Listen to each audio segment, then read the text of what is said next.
राजस्थान में एक बार फिर सियासी संकट गहराता जा रहा है। सीएम अशोक गहलोत की बेचैनी एक बार फिर बढ़ने लगी है। पिछले दिनों गहलोत ने अचानक बीजेपी पर आरोप लगा दिया था कि बीजेपी सरकार गिराने की कोशिश कर रही है। उन्होंने इशारों में अपने साथी और पिछले बार कांग्रेस से बगावत करने वाले सचिन पायलट पर भी निशाना साधा। हालांकि राजस्थान में शुरू हुई सियासी ड्रामे पर पूर्व उप मुख्यमंत्री सचिन पायलट की खामोशी कांग्रेस के लिए खतरे की घंटी है। पायलट की खामोशी राजस्थान में नाराजगी के तौर पर देखा जा रहा है, क्योंकि पायलट वापस कांग्रेस में तो आ गए हैं, लेकिन उनकी शिकायतों पर अभी कार्रवाई नहीं हुई है और उनकी नाराजगी को दूर करने की कोशिश भी नहीं की गई है। मुख्यमंत्री अशोक गहलोत के खिलाफ तत्कालीन उप मुख्यमंत्री सचिन पायलट की बगावत के बाद कांग्रेस अध्यक्ष सोनिया गांधी ने विवाद सुलझाने के लिए 3 सदस्यीय समिति का गठन किया था। इसमें सबसे वरिष्ठ सदस्य अहमद पटेल थे। अहमद पटेल का पिछले महीने निधन हो गया, पर पार्टी ने अभी तक उनकी जगह 3 सदस्य समिति में किसी दूसरे वरिष्ठ नेता को शामिल नहीं किया है। इसके अलावा राजस्थान कांग्रेस में पायलट के कद को भी घटा दिया गया है। उधर पार्टी रणनीतिकार मानते हैं कि मुख्यमंत्री अशोक गहलोत और सचिन पायलट के बीच विवाद जल्द नहीं सुलझाया गया तो संगठन के स्तर पर पार्टी को नुकसान होगा। राजस्थान में कांग्रेस संगठन अशोक गहलोत और सचिन पायलट गुट में बढ़ गया है। ऐसे में पायलट की खामोशी कांग्रेस के लिए चिंता का सबब है। सूत्रों की माने तो राजस्थान में होने वाले निकाय चुनाव के परिणाम भी पार्टी की अंदरूनी लड़ाई पर असर डालेंगे, क्योंकि कांग्रेस को सबसे ज्यादा बागियों से जूझना पड़ रहा है। पार्टी इसे अंदरूनी लड़ाई से जोड़कर देख रही है। बॉलीवुड अभिनेत्री कंगना रनौत किसान आंदोलन का विरोध कर रही हैं। कंगना किसान आंदोलन को लेकर कई बार सोशल मीडिया पर लिख चुकी हैं। उन्होंने किसान आंदोलन के साथ कांग्रेस और शिवसेना पर भी निशाना साधा है। अब किसानों ने भारत बंद का आह्वान किया। इस पर कंगना रनौत ने ट्वीट के जरिए तंज कसा है। कंगना रनौत ने अपने ट्वीट में सदगुरु का एक वीडियो भी शेयर किया है, जिसमें वो प्रोटेस्ट को लेकर बात करते दिखाई दे रहे हैं। कंगना रनौत ने एक वीडियो को ट्वीट करते हुए लिखा है कि आओ भारत को बंद कर देते हैं, यूं तो तूफानों की कमी नहीं, मगर लाओ कुल्हाड़ी कुछ छेद भी कर देते हैं। रह रह के रोज मरती है हर उम्मीद यहाँ, देशभक्तों से कहो अपने लिए देश का एक टुकड़ा अब तुम भी मांग लो, आ जाओ सड़क पे और तुम भी धरना दो, चलो आज ये किस्सा ही खत्म करते हैं। कंगना का ये ट्वीट काफी वायरल हो रहा है। हालांकि इससे पहले कंगना किसान आंदोलन पर किए गए एक ट्वीट को लेकर विवादों में घिर गई थी, जिसमें कंगना ने प्रोटेस्ट में आई एक बुजुर्ग महिला को 100 रुपए दिहाड़ी के आंदोलनकारी कह दिया था। कंगना ने कहा कि जिस दिन शाहीन बाग की तरह इन धरनों का रहस्य खुलेगा तो मैं एक शानदार स्पीच लिखूंगी और तुम लोगों का मुंह काला हो जाएगा। इसके बाद कई बॉलीवुड कलाकारों ने भी कंगना की आलोचना की थी, लेकिन कंगना को इन सब से कोई फर्क नहीं पड़ा है और एक बार फिर उन्होंने केंद्र सरकार और मोदी का ही साथ दिया है। दरअसल कंगना रनौत कई बार पीएम मोदी के सपोर्ट में खुलकर बोल चुकी हैं, जिसकी वजह से भी वो लगातार राजनीतिक पार्टियों के निशाने पर रहती हैं।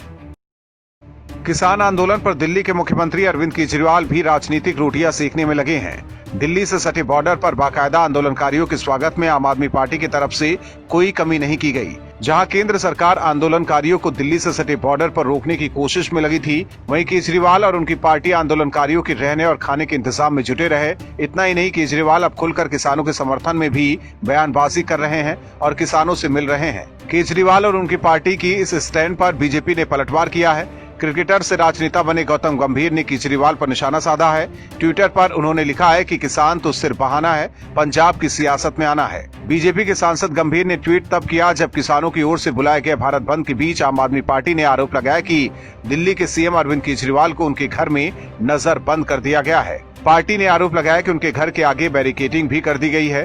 केंद्रीय गृह मंत्री के इशारे पर सीएम अरविंद केजरीवाल के घर ऐसी व्यवस्था की गई, ऐसा आम आदमी पार्टी ने आरोप लगाया है।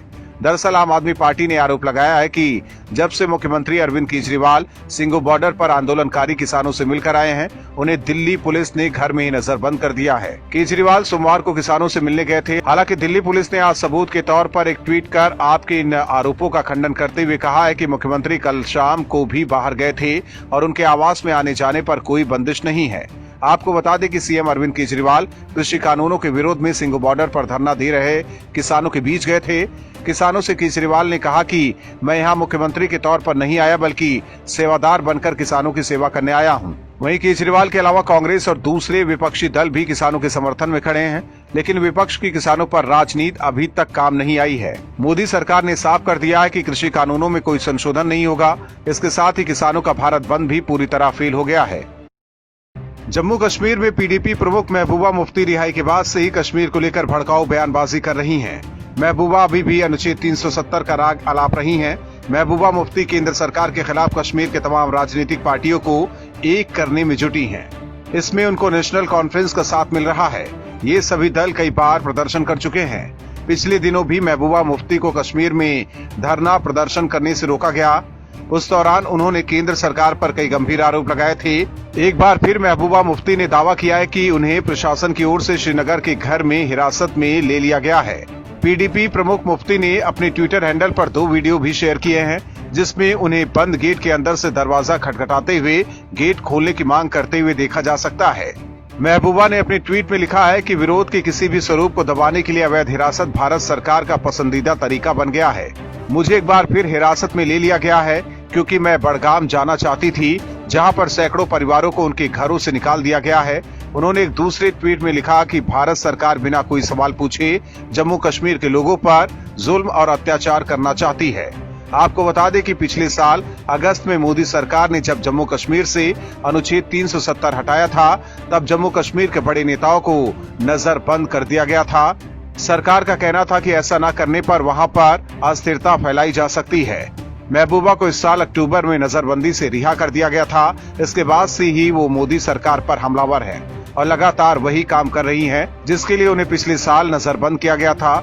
यही नहीं, इनके अलावा नेशनल कॉन्फ्रेंस के नेता फारूक अब्दुल्ला और उनके बेटे उमर अब्दुल्ला भी कश्मीर को अस्थिर करने में लगे हुए हैं। सत्ता की चाह में शिवसेना समय के साथ पलटी मार देती है। पिछले साल सरकार बनाने के लिए बीजेपी को धोखा दिया, तो वहीं कृषि विधेयक बिल पर भी शिवसेना का असली चेहरा सामने आ गया है। लोकसभा में कृषि विधेयक का सपोर्ट करने वाली शिवसेना आज कांग्रेस और एनसीपी के दबाव में आकर किसान आंदोलन का समर्थन कर रही है। वहीं अब बीजेपी ने शिवसेना को घेरा है, तो शिवसेना सांसद संजय राउत ने सफाई दी है। संजय राउत ने कहा कि हमने संसद में कृषि सुधार विधेयकों के समर्थन में मतदान नहीं किया था। संजय राउत ने कहा कि देश के किसान नए कृषि कानून के खिलाफ हैं। किसानों को लग रहा है कि उनके साथ धोखा हो रहा है। कुछ उद्योगपतियों के फायदे के लिए ये कानून बनाया गया है, इसलिए हमने केंद्र सरकार से मांग की है कि इस पर विचार किया जाए और किसानों की मांगे मानी जाए। साथ ही राउत ने शरद पवार के कृषि निजीकरण संबंध के पुराने चिट्ठी को लेकर उनका बचाव किया है। उन्होंने कहा कि 10 साल पहले स्थिति अलग थी, आज की परिस्थिति यह है कि किसान इसका विरोध कर रहा है। वहीं किसान आंदोलन के समर्थन को लेकर राउत ने कहा कि हम कृषि कानूनों पर जनता और किसानों की प्रतिक्रिया देखना चाहते थे। आज पंजाब और हरियाणा के किसान सड़क पर हैं, इसलिए हमने उन्हें समर्थन दिया है। दरअसल राउत और शिवसेना इसलिए किसान आंदोलन के साथ है क्योंकि उन्हें महाराष्ट्र में अपनी सरकार बचानी है। अगर शिवसेना कृषि कानून को लेकर केंद्र का समर्थन करती है तो हो सकता है एनसीपी और कांग्रेस महाराष्ट्र में अपना समर्थन वापस ले ले। ऐसे में उद्धव ठाकरे की सीएम की कुर्सी भी चली जाएगी। लिहाजा शिवसेना कांग्रेस और एनसीपी की भाषा बोल रही है। हैदराबाद के निकाय चुनाव में बड़ी सफलता हासिल करने के बाद बीजेपी गदगद है। पार्टी अब दक्षिण भारत के राज्यों में भी भगवा झंडा लहराने की कोशिश में जुटी है। हैदराबाद में मिली सफलता का असर अब दिखने लगा है। तेलंगाना कांग्रेस नेता रहे गुडूर नारायण रेड्डी बीजेपी में शामिल हो गए हैं। बीजेपी में शामिल होने के बाद उन्होंने राष्ट्रीय अध्यक्ष जेपी नड्डा से दिल्ली स्थित उनके आवास पर मुलाकात की। इस दौरान बीजेपी के दूसरे बड़े नेता भी उनके साथ दिखाई दिए। इससे पहले गुडूर नारायण ने कांग्रेस पार्टी की प्राथमिक सदस्यता से इस्तीफा दिया है। साथ ही गुडूर नारायण ने तेलंगाना प्रदेश कांग्रेस समिति के कोषाध्यक्ष के पद से भी इस्तीफा दे दिया था। गुडूर का ये इस्तीफा उस वक्त आया है जब कांग्रेस ग्रेटर हैदराबाद नगर निगम चुनाव में सिर्फ 2 ही वार्ड पर जीती है, जबकि बीजेपी ने इसमें बेहतरीन प्रदर्शन किया है। दरअसल तेलंगाना के सत्ताधारी दल टीआरएस ने 150 वार्ड वाले ग्रेटर हैदराबाद नगर निगम चुनाव में 55 सीटों पर जीत दर्ज की है, जबकि बीजेपी दूसरे नंबर की पार्टी बनकर उभरी और 48 वार्ड पर जीत दर्ज की। बता दें कि ग्रेटर हैदराबाद नगर निगम चुनाव के लिए 150 में से 149 सीटों पर 1 दिसंबर को वोटिंग हुई थी। शुक्रवार को नतीजों की घोषणा हुई। इस चुनाव में टीआरएस ने 55, बीजेपी ने 48, एआईएमआईएम ने 44 और कांग्रेस ने 2 सीटों पर जीत दर्ज की है। माना जा रहा है कि गुडूर नारायण रेड्डी के बीजेपी में शामिल होने से बीजेपी को फायदा हो सकता है, क्योंकि अभी तक दक्षिण में कर्नाटक ही एक ऐसा राज्य है जहां बीजेपी की सरकार है। ऐसे में स्थानीय नेताओं के शामिल होने से तेलंगाना और हैदराबाद में होने वाले विधानसभा चुनाव में बीजेपी को सफलता हासिल करने में मदद मिल सकती है। Bureau report, OMH news. और भी वीडियोस देखने के लिए चैनल को सब्सक्राइब करें और बेल आइकन को दबाएं।